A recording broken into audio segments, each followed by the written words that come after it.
at the dining table.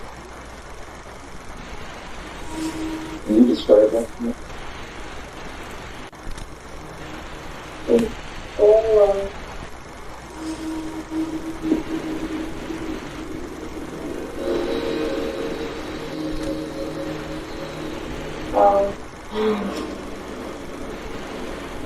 something,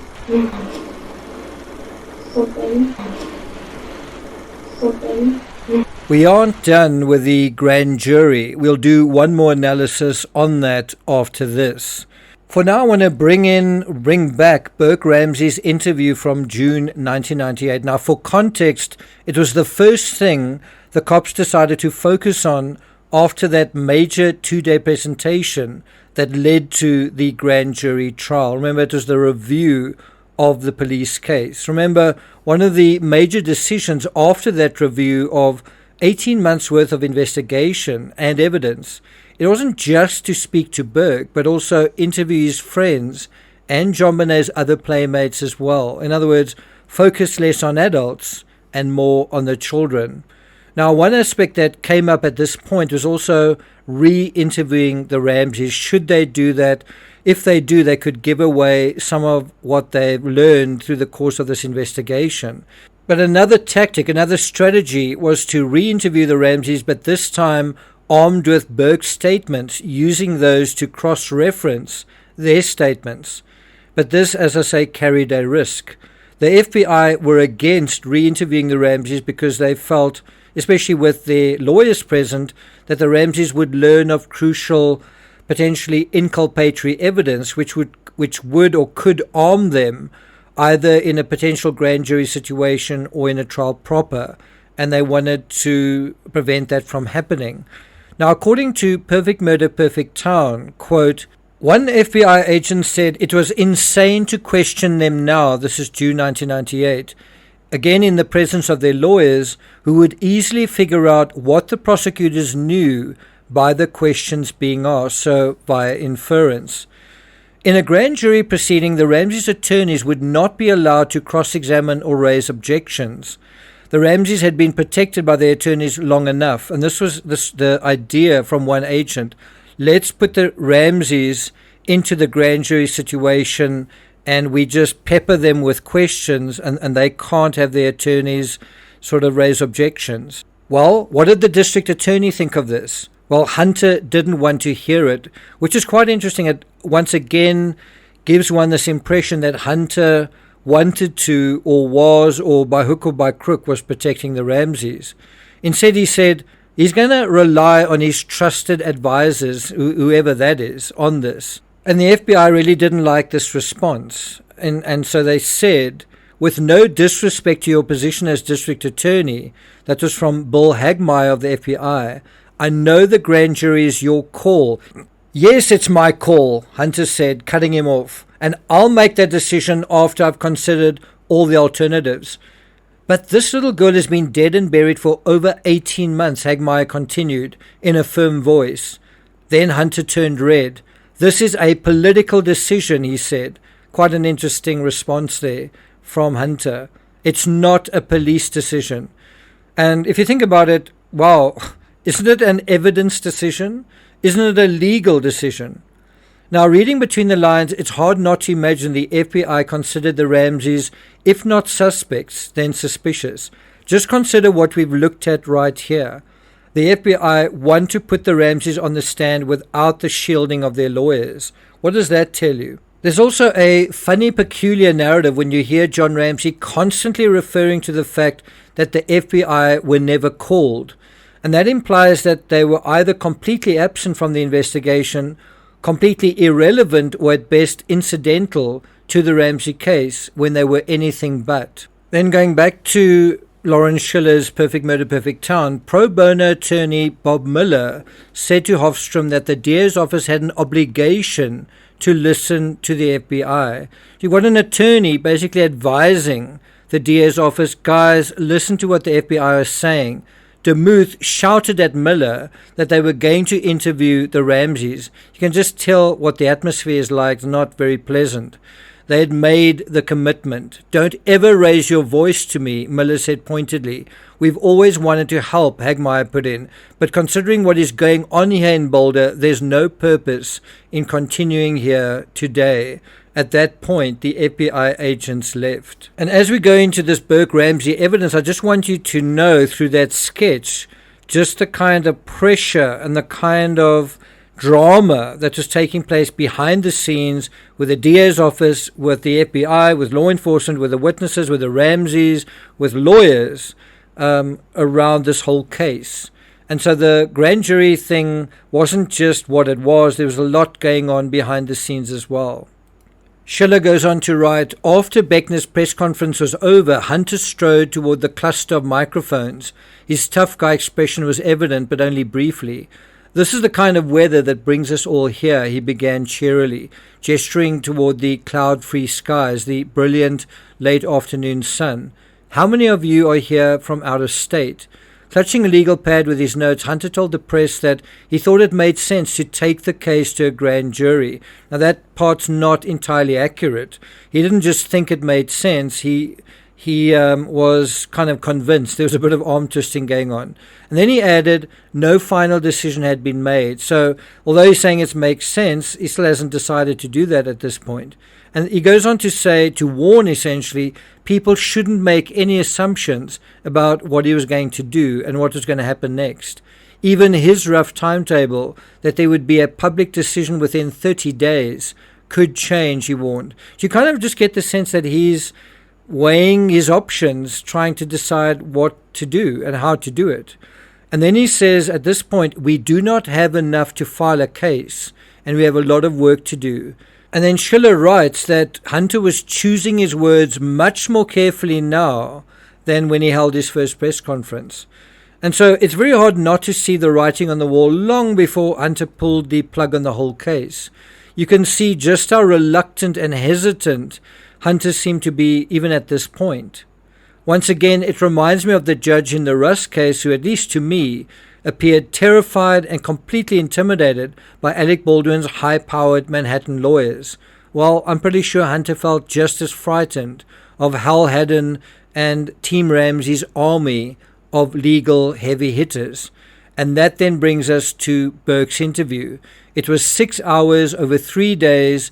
He had an attorney present, I think his name was Jim Jenkins, and we've only ever heard snippets from that interview.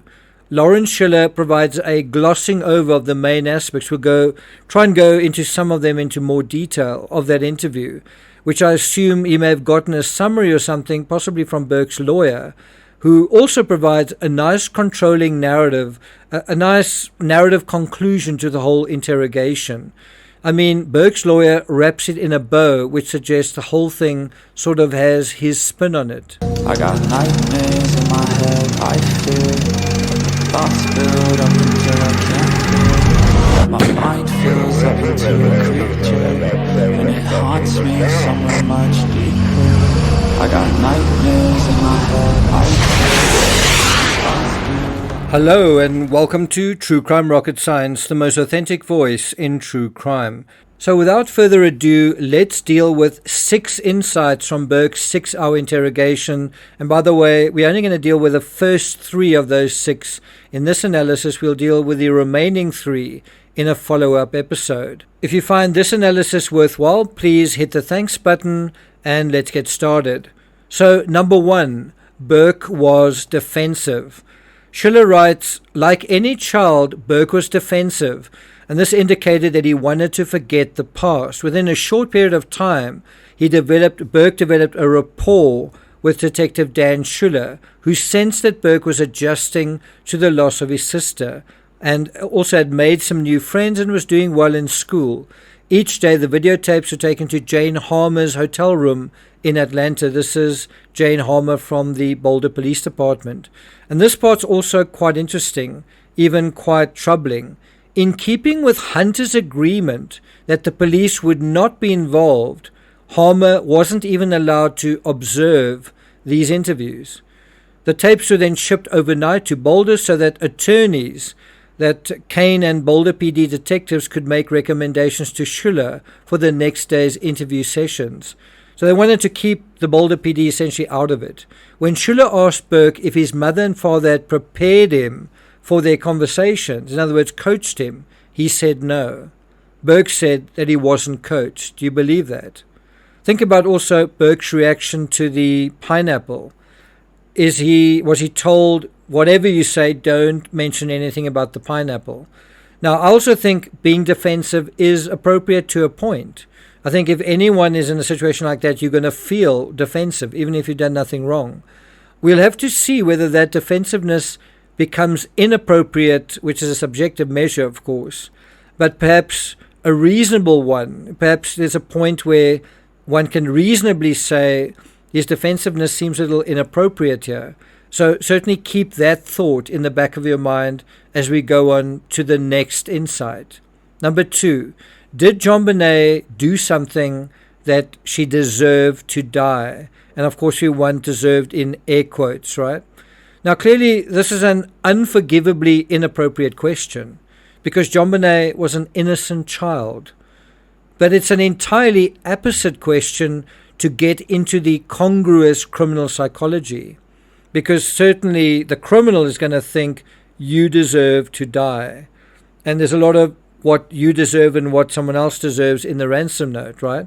Now remember, one police theory was that JonBenet deserved, again in air quotes, deserved to die because she wet the bed.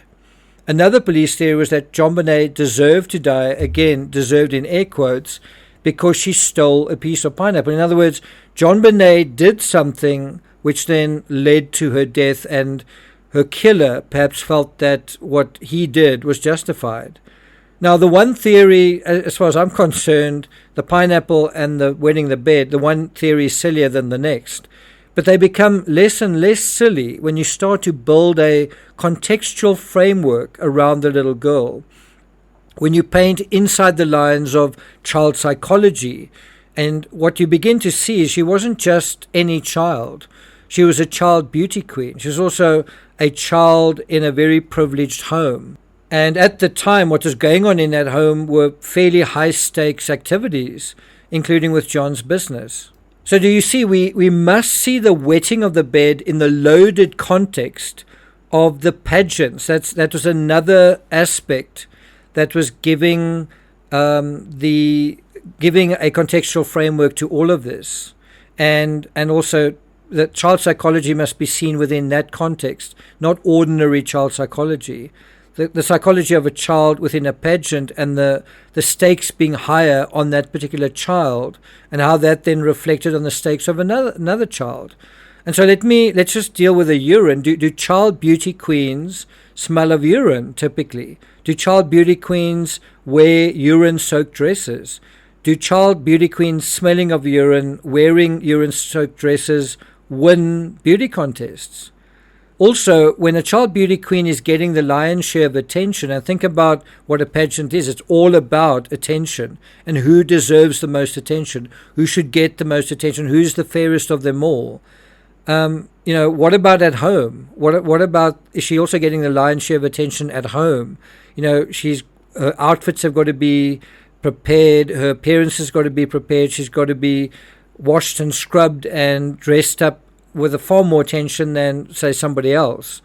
But not only the lion's share of attention at home, but also perhaps at school, perhaps everywhere.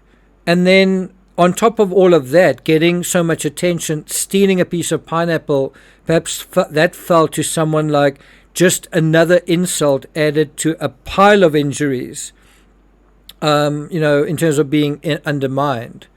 And so in this respect, Dan Schuler asks Burke, what about, when you'd get stuck having to go to JonBenet's things? Those weren't the most fun things, were they? Those were pretty boring, huh? Burke Ramsey, yeah. Dan, did you ever have to go to, when she had dance lessons and things like that? Burke, yeah, I had to go to ballet and stuff. Dan, did you? How did you like that? Burke, it didn't last that long, but I was thankful. It was boring the short time it lasted. It was really bad the short time it has lasted. I think he means I was thankful that it didn't last long. Dan then says, what else did you have to go to that was really boring, with JonBenet when she had to do it? Burke says, that's about it. Now, we don't know whether Burke went to any of JonBenet's pageants. I also wonder what Burke means when he says it didn't last long and he was thankful. Does he mean that these rehearsals didn't go on for very long? Because I would think that they would go on for quite long. Or does he mean that phase of her life ended thankfully? I think perhaps that's reading a bit too much into it. Anyway, Lawrence Schiller goes on to write, gently, Schiller explored whether Burke thought his sister had sometimes been a bad girl and gotten mad at people. They discussed which people she got mad at and whether she had been mean and nasty to those people. Schiller asked Burke if his mother and father ever got really mad at his sister. If you think about it, some very good, simple, gentle, but leading questions. Burke said he didn't think so. And again, you've got to think about, if you think Patsy killed JonBenet, did anyone else notice Patsy losing her temper often, regularly? Did she ever freak out? And that doesn't seem to be the case. Schiller's most important question, never asked directly, again, so using subtlety here, was whether JonBenet ever done something to bring about her death. Again, Burke answered no. Had she fallen and hit her head? In other words, could this have been an accident? He didn't remember her doing that. Now, I do seem to remember somewhere, I can't actually think of the source right now, where Burke seemed to remember his sister falling off her bike, after she tried riding it. But don't quote me on that. Now, of course, an adult interviewing a child forgets the most obvious thing that might make a child angry with another child. A child taking or breaking their toy. Or perhaps not getting the toy they really wanted for Christmas, especially around Christmas time. Or another child getting a better toy than they felt that they got. It's also not clear whether Schiller asked Burke about James Kolar's allegation of excrement smeared on JonBenet's box of candy. How did Burke feel about that? What did Burke think about that? Did Burke even know about that? And that brings us to halfway, the third and final point we're going to discuss in this analysis. Burke couldn't remember eating pineapple. Now, do you think that that's fair? Do you think he's being defensive, or do you think, well, it's 1998, a lot of time has gone by, he wouldn't remember what he ate that Christmas night?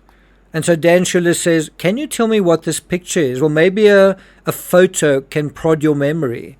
Burke says, that's the dining room table. And then Dan Schuler says, can you describe that to me? And then Burke says, it's a bowl of, and he pauses. And then he says, oh. And then he laughs. And then he says something. And then Dan says, okay. And I have to say, this transcript really doesn't capture the gravitas of the moment. I mean, you certainly get a sense of drama and tension when you watch it, when you listen to it.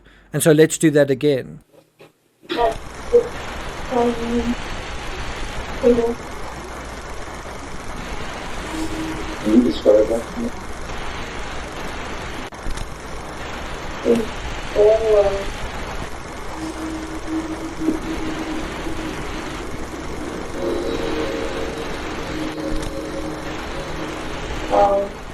Now, if you think about this statement in a general sense, you've shown a photo, and in the middle of the photo is a bowl of pineapple. Why on earth are you going to say, well, what I see is everything besides the bowl? I'm going to say, oh, what I see there's the dining room table.